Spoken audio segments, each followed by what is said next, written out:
Sibingelele mbukeli wohlelo lwesidlo sasekuseni ekhaya Jikelele. Uyabona mbukeli uma ngabe unephupho futhi ulilandela iphupho lakho na kanjani ligcina lifezekile kungayi ngokuthi ke liqale kanjani.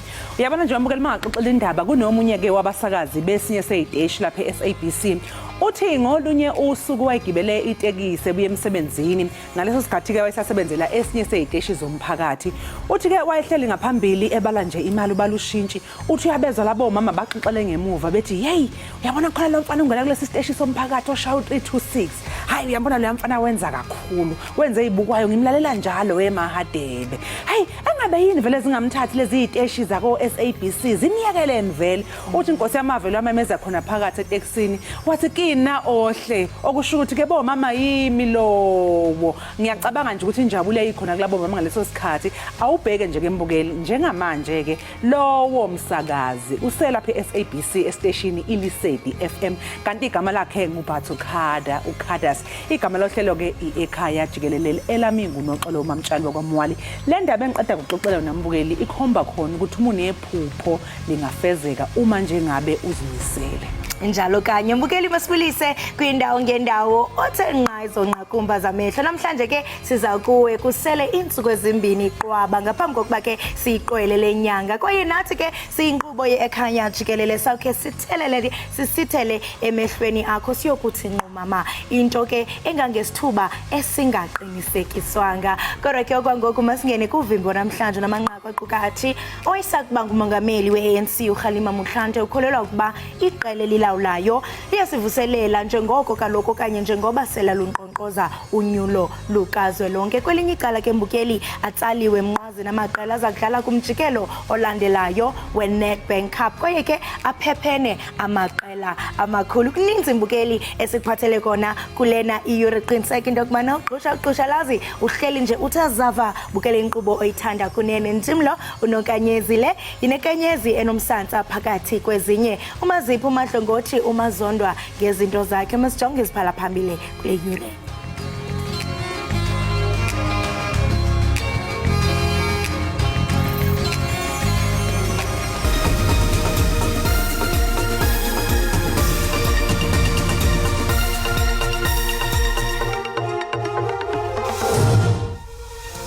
Both procedural as well as substantive requirements of Section 15 of the Electoral Act must be satisfied when lodging an objection. Ikhomishana engamele ukhetho eyimele iIEC simemezele izinhlelo zayo mayelana nokhetho likazwelonke oluzobanjwa ekupheleni kukaNhlaba nonyaka.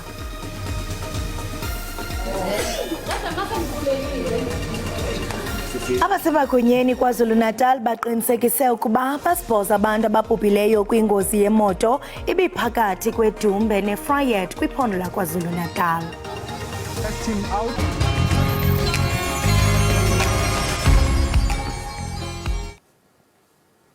Ikhomishana yezokhetho iIEC siqalile ukubala izinsuku ezisele njengoba nje amabombo ebheke okhethweni ngenkathi lekhomishana ikhuluma nabeindaba eCenturion iveze izinhlelo zayo mayelana nosuku lokhetho oluzokuba mhla zi-29 kuNhlaba nonyaka mbukeli sekusele izinsuku ezingama-90 nomuvo ngaphambi kokuqala kokhetho. Brief on the elections. Njengoba nje amabombe sebheke okhethweni iIEC sibeke inyathelo zosuku lokhetho olubhekwe ngabomvu umhla zi-29 Nhlaba izakhamuzi inesonto elilodwa lokuhlola uhlu lwabavoti bese ifaka ikhalo mayelana nalo izikhulu esiphezulu seIEC sithi uhlu lwabavoti lwesikashana lushicilelwe ukuze lihlolwe kanti ikhalo zizokwamukelwa kuze kube mhla zi-4 kuNdasa bese zicutshungulwa ikhomishana mhla zi-10 kuNdasa.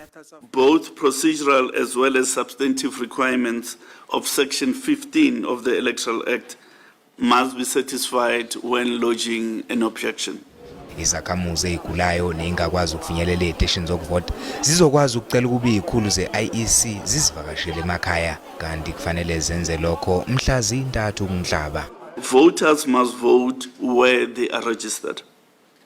However, in the event a voter intends to be in a different voting district on election day, such a voter must notify the Commission of their intended absence from their voting district and the voting station where they wish to cast their vote. A notification portal will soon be launched for this purpose, and notifications in this regard will close on the 17th of May 2024. Ekhalweni zamaqembu ezombusazwe eyibandakanya ukuthi besinganele isikhathi sokusayinela ukungenela ukhetho, uNomsa Masuku wekhomishana yezokhetho uthe lesi sikhalo asinasisekelo. The portal for capturing signature has been open for a bit of time. It actually was opened on the 26th of January of 2024. So our contestants have actually had quite some time to begin the process. Usazophothula uhlelo lokuqoka abazongenela ukhetho njengoba iIEC isazothola nesibalo sabayimele kanye nesamaqembu ezombusazwe azobelwela ukunqoba ukhethweni. Kusazophinde kudonyulwe ukuze kubonakala ukuthi yiliphi iqembu elizoba phezulu ephepheni lokuvota. Igqwetha lekomishoni yamalungelo oluntu libize ingqina lokuqala isazi ngelwimi uGqirha Karen van der Beek kwityala lentetho yentilo lijongene nenkokheli ye-EFF uJulius Malema. Umkomishanala kunye noDante van Wyk bamangalele uMalema kwinkundla yolingano eKapa emva kokuba engakwazanga ukuthobela isigqibo sayo sorhoxisa amazwi akhe. Ngo-2021 umbhikisho esikoleni samabanga aphakeme iBrankenfell waphenduka waba nodlame ngesikhathi amalungu e-EFF nabazali betholana phezulu. uDante van Wyk wavulelwa icala ngezinsolo zokushaya kepha leli cala laphinde lachithwa. Ngomfumfu wango-2022 i-EFF yasingatha ingqungquthela yokukhetha ubuholi besifundazwe eWestern Cape nakuyilapho-ke ikhomishana yamalungelo abantu yanquma ukuthi umholi we-EFF uJulius Malema usebenzise ulwimi olunenzondo. That part of the speech which I've referred to offends against Section 10 of the Promotion of Equality and Prevention of Unfair Discrimination Act 4 of 2000. Kukho konke lokhu uMalema umile kwelokuthi umsulwa futhi wala waphetha ukuhoxisa amazwi akhe. Ummeli wekhomishana yamalungelo abantu eNingizimu Afrika ubeyisebiza ufakazi wokuqala onguchwepheshe wezilwimi. The utterances therefore display various characteristics of hate speech, but very specifically incitement to violence and propagation of hate based on race and gender. Lolu daba kulindeleke ukuthi libe sezithebeni zenkantolo izinsuku eziyishumi. Owake waba iphini likamengameli we-ANC uKgalema Motlanthe ukholelwa ukuthi iqembu elibusayo livuselela kabusha njengoba kusondela ukhetho likazwelonke mhla zingama-29 kuNhlaba. uMotlanthe uphinde waphawula nangalabo ababe ngabaholi ngaphakathi enhlanganweni asebesungule amaqembu abo ezombusazwe. That in itself, I mean, is in a sense a blessing in disguise, because when you have a exodus like that, which ordinarily creates a crisis of organization, that such crisis must never be wasted, and the ANC has to, going forward, with the exodus of problematic people, the ANC has to try to tighten up its internal processes to ensure that it remains in dynamic contact with the people, because an organization gets easily isolated once, you know, it gets cut off. Umphathisi wezombane uGqirha Khosiyentshura Makgopa uthi nangona lisaqhuba icebo lokucinywa kombane kodwa imeko iyayiba ngcono. Ubalule inkqubo kaEskom enxulumene nokulungiswa komatshini abavelisa umbane njengendlela yokunceda inzame zokuphelisa ingxaki yokucinywa kombane kweli lizwe. Ungqongqoshe wezogesi uthi ezinyangeni eziyishumi ezedlule kuningi osekwenziwe njengemizamo yokwehliswa kwezinga lokucisha konga kogesi. In the period of the December 2022-2023, December 2023-2024, we have had about 1,200 hours of load shedding. So essentially we have been able to reduce the hours of load shedding by about 600 hours. So what's the point I'm making? Is that we are going in the right direction. Ultimately, we want to get to a situation where I'm able to stand before the public and say, we have not experienced any hours of load shedding. Uncome uhlelo lwe-Eskom lokuvuselelwa nokulungiswa kweziphehli ezahlukene akholelwa ukuthi kuzoletha umehluko ngokuhamba kwesikhathi. Unit number 4 returned on the 23rd of February. Unit number 3 returned on the 25th of February, that is yesterday on Sunday. And then we are expecting that Candle 5 is going to return by later today, midday towards the late afternoon. Kusenjalo isikhulu esiphezulu esisha se-Eskom uDan Marokane uyaqala emsebenzini wakhe ngoLwesihlanu. Kubhekwe elikhulu kuye ngokuthi uzokwazi ukubhekana ngqo nodaba lwenkinga yogesi. We are waiting for Mr. Dan Marokane to start on the 1st.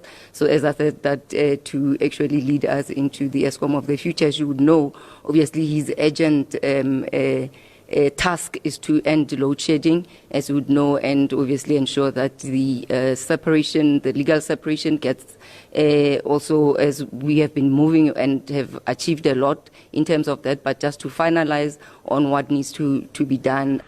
I-Eskom iyaqhubeka nokunxusa izakhamuzi ngokuthi zibekezele njengoba isazama ukuxazulula inkinga yokucisha kogesi ezweni. Abafunde bagogoda emkhakheni wezempilo kodwa abangasebenzi babambe imasha endlini zombuso ePitoli bekhala ngokwentuleka kwamathuba emisebenzi. Izisebenzi zezempilo ezingasebenzi zithi zikulungele ukusebenzela umphakathi yiwo amathuba omsebenzi angekho. We believe that every single individual in South Africa, irrespective of where they come from, how much they earn, deserve quality health care. And here is the workforce that is here to give you quality health care in our lifetime. Kusenjalo zithi zikhathele ukuhlala ezindlini zingenzi lutho ingakho zifuna uhulumeni ahlinzeke ngamathuba emisebenzi. It's so hard studying for this long and then not doing anything. And also the private sector does not accommodate us that much. So the government will have to make a plan for us. Ihhovisi likaMengameli limukele uhlu lwezikhalo egameni likaNgqongqoshe. They've got a list of demands that they've indicated here, and they are requesting 7 days, to respond to the demands. And like I said, as the presidency, we are immensely, worried about what is happening, and including, negative issues that affect the industry of medicine, including the doctors as such. So we shall make sure that indeed the response are being responded to within 7 days. But like I indicated earlier on, ours is to receive the memo on behalf of the President, and the President is receiving the memo on behalf of the Minister of Health. Kulindeleke ukuba uhlu lwezikhalo lufinyelele kuMengameli kanye noNgqongqoshe wezempilo. Amagosa kwiphondo laKwaZulu Natal anqinile ukuba kubhubhe abantu abasibhozo kwingozi yebhasi ibithwele amalungu e-ANC bebuya kwindibano yombutho ngempelaveki. Nanjengoko bekhe kwavakala ukuba bebesithoba, kuvakala ukuba umqhubi wohlulakele ukulawula ibhasi yaze yaqanqaleka phakathi kwedumbe neFryet. The number is actually 8. 9 because when they were busy with the work, because remember when we started talking to the media, it was still an active site. We had not concluded actually what had happened on site, so there was a bit of a confusion there, but there are 8 people that passed on. We believe that the 4 that are remaining in hospital, we have agreed in fact that they must continue with the treatment, and then we'll then take over after. But we must thank everyone who participated in making sure that even those that were in the bus were then taken back. And from the side of the province today from 11 o'clock, we are doing counseling to all the people that were in the bus, so that remember they are still in the state of shock. Mbukelo manje ke siphasa amahlo kesibheke ukuthi kumi kanjani kwisimo sezulu.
Siphinde sikwamukele mbukeli lapha ekhaya Jikelele, sibonga kakhulu ukuthi usahlanganyele kanye nathi. Liqalile izolo icala elifakwe ikhomishana ebhekele ukusebenza kwamalungelo abantu, i-Human Rights Commission, njengoba imangalela umholi we-Economic Freedom Fighters uJulius Malema.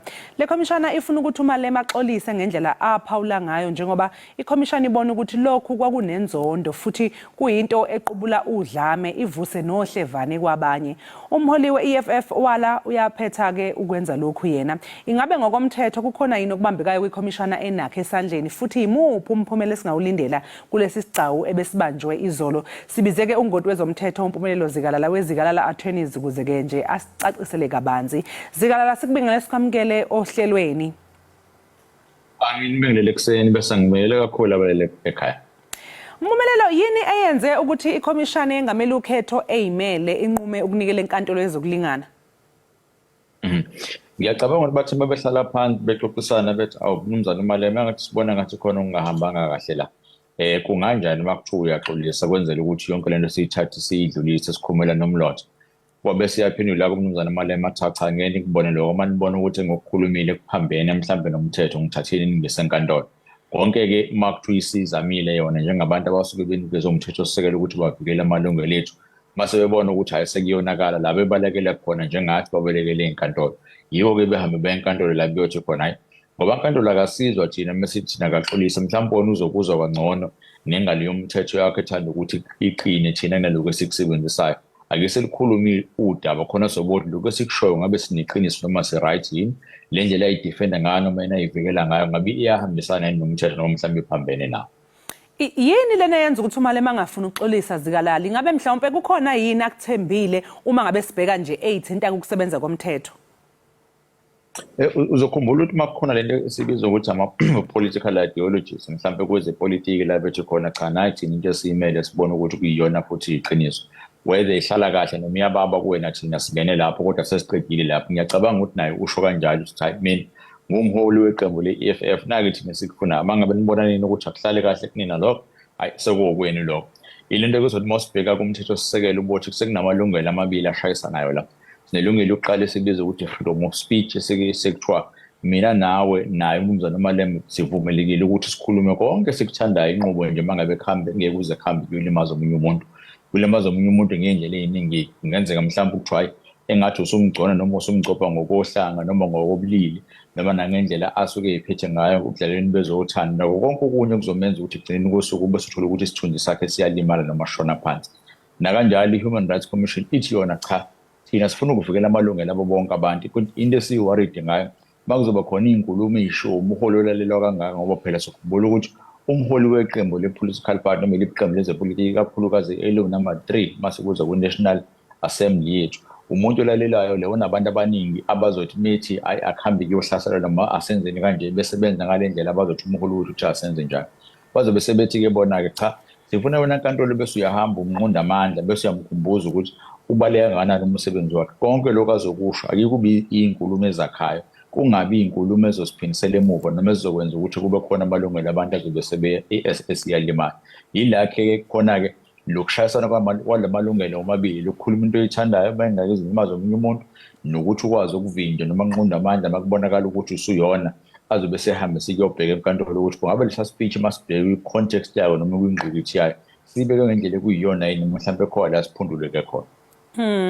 Amacala ke afaka phakathi izinkulumo ezikhombisa inzondo phecelezi ke hate speech amacala abucayi kangakanani Zikalala angeke yini sawathatha mhlawumbe njengokuthi ukuvukela umbuso? Abucayi kakhulu ize noma mhlawumbe singesazi safika lapho uyakwazi kona ukuthi ugcine sekuthiwa cha nanga umuntu ovukela umbuso kodwa kusuke kufanele kubheke ukuthi i-context oyikhuluma kuyona ukhuluma endaweni enjani.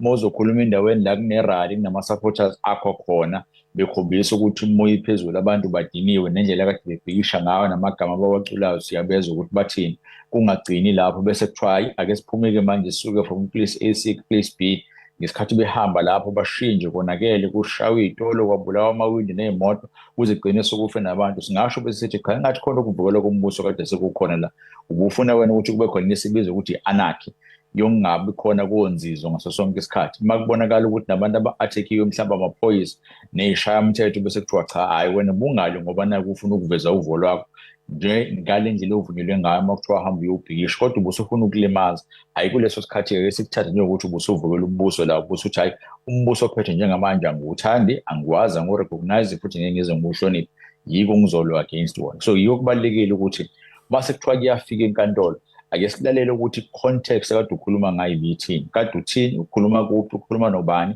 i-understanding yabe ithini uma ngabe leyo nkulumo yakho bizokwazi ukuthi zisabalale iyofika ey'nkundleni zokuxhumana ibizofika itholane nobani bafike bayiphathe kanjani bona iyiphi indlela ebengakwazi ukuthi iyamukeleke ngayo before sizobheka nokuthi kubhalweni kuyona umuntu uma kuthiwa uyayilalela uyakwazi ukuthi uyitshesa bese ethi bichaza ukuthi le nkulumo bese ukuthi umsebenzi noma amathuba ukuthi akwazi uku-acta kuyona azoba ngakanani. Isebenza kanjani-ke wengoti inkantolo ezokulingana yini eyibhekisisa kakhulu nanokuthi nje yehluke kanjani-ke yona uma ngabe iqhathaniswa nalezi iy'nkantolo ey'jwayelekile ey'qula amacala obugebengu?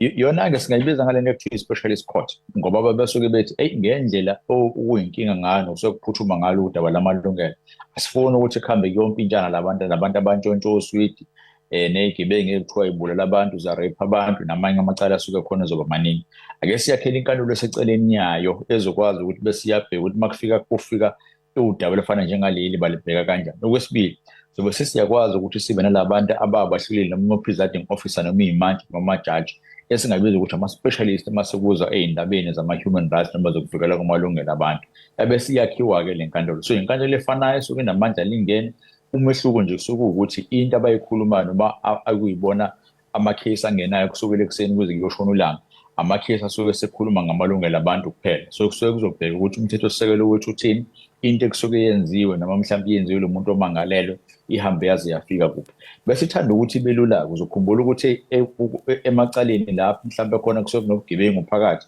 ukubona kuthiwa i-stage noma esizikalala kuchaza ukuthi umbuso usuke uyibambele wona la abantu bayakwazi bayisukele nje bebodwa bese bethi cha mina ngifuna ukukuthatha ngikuse enkantolo ngoba lento yenzayo ngathi ayihambisani nomthetho bese ngicela inkantolo ukuthi irule in my favor. Yona-ke futhi enye into i-unique ngale nkantolo ukuthi uyakwazi ukuthi uthathe nje umuntu umuse khona bese cha engathi khona la ngahambanga kahle ngelinye ilanga even iqembu le-Democratic Alliance ngingayithola likhona lapha kuyokuba khona abantu abakhala nga even kwa-Human Rights Commission kuzoba khona umuntu ozothi kuyona cha ake ngihambe ke ngiyomangalela le commission ngibona ukuthi engathi yona makufayile ivikela amalungelo abantu ibheka kakhulu abantu abamnyama ithini ngathi abelungu ithini ngathi makhaladi nabomdabu basendiya kungabe thini nini la iyothatha khona udabile enkantolo so inkantolo osuke injalo ivuleleke ukuthi wonke umuntu ayakwazi ukuthi ayisebenzise inqubo nje makuzokwazi ukuthi kusheshwe ufike esisombululweni ngokushesha.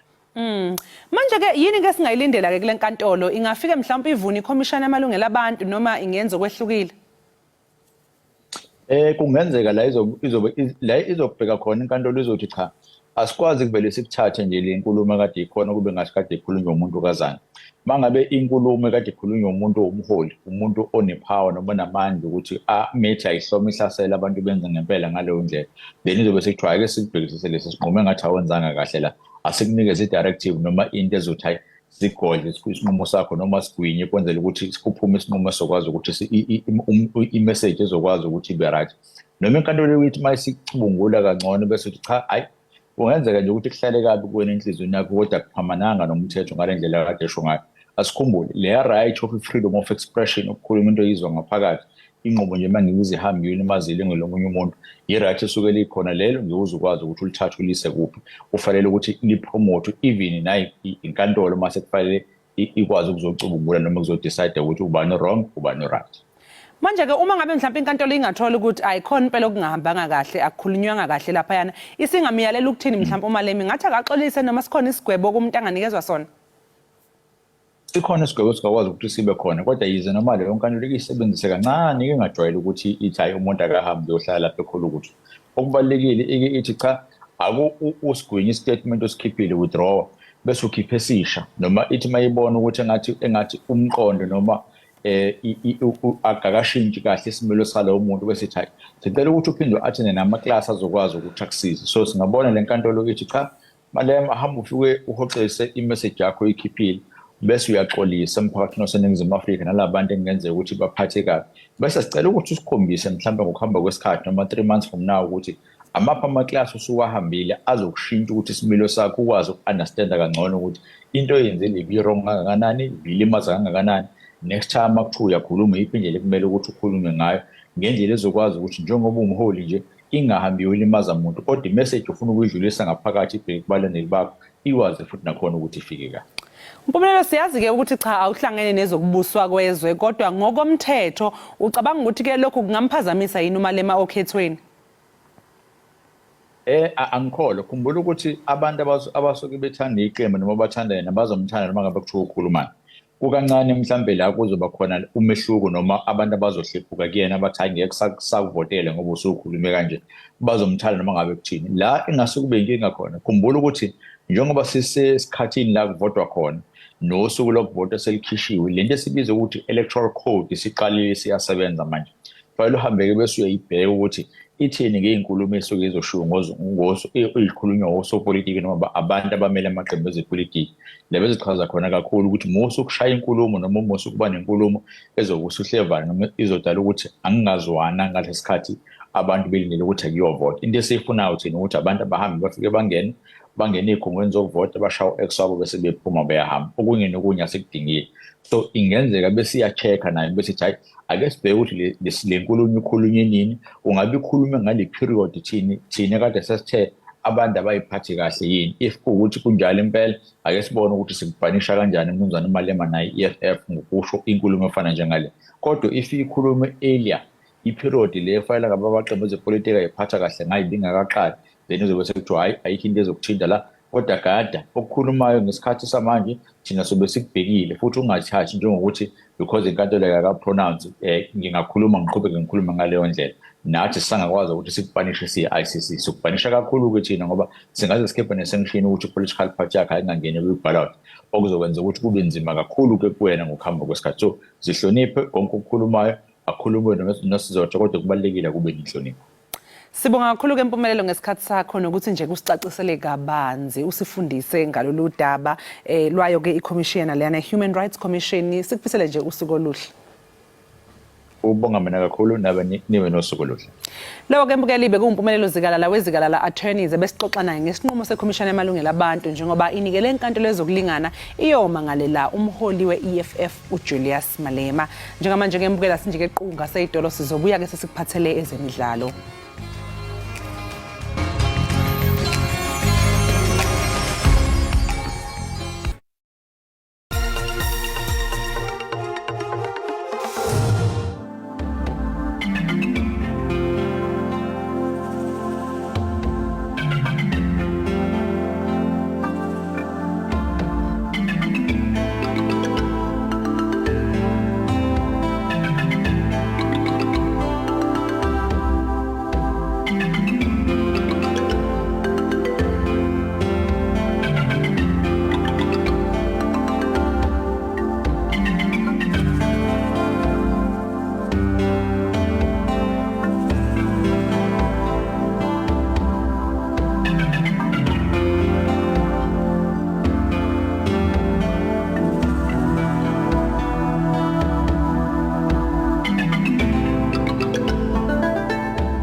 Siphinde sikamukele Mbukeli lapha ekhaya Jikelele. Sibonga kakhulu ukuthi ke usahlanganyele kanye nathi. Khumbula ke Mbukeli ukuthi siyatholakala ku SABC Plus. Download nje i-app ukwazi ke ukuthi uzivule kumakhala ekhukhwini wakho noma ngabe ukuphi na uyakwazi ukuthi uphinde usibuke.